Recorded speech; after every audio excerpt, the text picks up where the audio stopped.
Hi friends, this is Venkateswararao.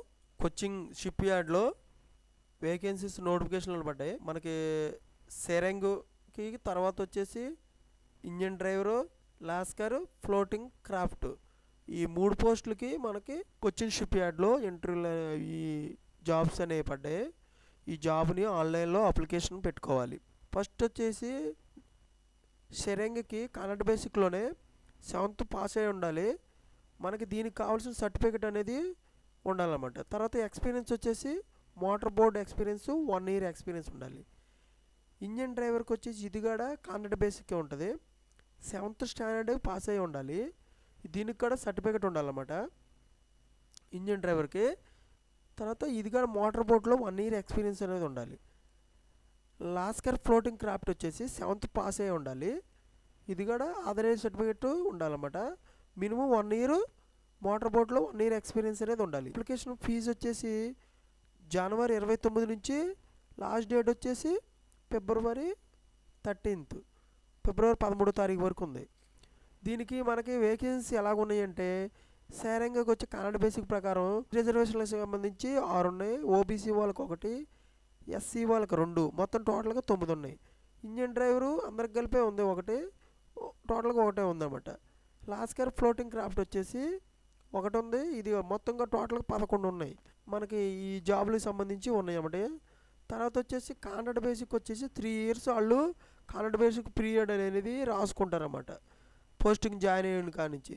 Remuneration ఎలాగ ఉంటుందంటే sharing కను ఇంజన్ డ్రైవర్కి first year, second year, third year వచ్చేసి first year 23,300, second year 24,000, third year 24,800, ఇలాగా extra hours కూడా ఇలాగ 5,830, 6,000, 6,200 ఇస్తారన్నమాట.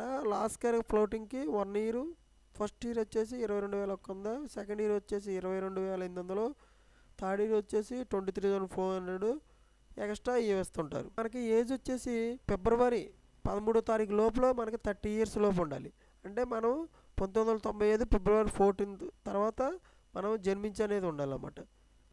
ఎస్సీ ఎస్టీ క్యాండిడేట్లకు మాత్రం 5 years ఉంటుంది. అంటే 30 సంవత్సరాలు పెట్టుకోవచ్చు. 30 సంవత్సరాలు ఉంటే ఓబీసీ వాళ్ళకి 3 years అంటే 33 years వరకు పెట్టుకోవచ్చు. ఈ మెథడ్ ఆఫ్ సెలక్షన్ ఎలా ఉంటుందంటే మార్క్ లిస్ట్ ప్రకారం అన్ని క్యాస్టులు వాళ్ళకి వచ్చేసి వాళ్ళు చూస్తారు. ఓబీసీ వాళ్ళకి 45% ఉంటే సరిపోద్ది మార్క్ లిస్ట్ ప్రకారం. తర్వాత ఎస్సీ క్యాండిడేట్స్ అయితే మాత్రం 40% మార్క్స్ లిస్ట్ ఉంటే సరిపోతుంది. ఇలాగా వాళ్ళకి రిజర్వేషన్లు అనేవి ఇవ్వటం అనేది జరుగుతుంది. దీంట్లో ఫీజు వచ్చేసి మీరు ఫీజు అన్ని రిజర్వేషన్ల ప్రకారం అన్ని కేటగిరీలకి అయితే ఫీజు 200 rupees కట్టాలి. ఎస్సీ ఎస్టీ క్యాండిడేట్లు మాత్రం ఏ ఫీజు కట్టనవసరం లేదు. ఓకేనా ఫ్రెండ్స్, ఇలాగా ఈ విధంగా మనకి కొచ్చిన్ షిప్ యార్డ్లో ఆన్లైన్లో పెట్టుకోవాలి అప్లికేషన్లో. ఇలాగ జాబ్స్ అనేవి ఉన్నాయి 11 పోస్టులు. మీరు ఇటువంటి చూసి అందరూ అప్లై చేయండి. ఓకేనా ఫ్రెండ్స్, మన ఛానల్లో మీకు నచ్చినట్లయితే ఇన్ఫర్మేషన్ మీకు ఉన్నట్లయితే ప్రతిరోజు కూడా నేను పెట్టే నోటిఫికేషన్లు అనేవి ప్రతిరోజు మన ఛానల్లో పెట్టడం జరుగుతుంది. మీరు ఇటువంటిది మీకు నచ్చినట్లయితే మన ఛానల్ ఇంకా సబ్స్క్రైబ్ చేయండి, లైక్ చేయండి, షేర్ చేయండి. Thank you so much.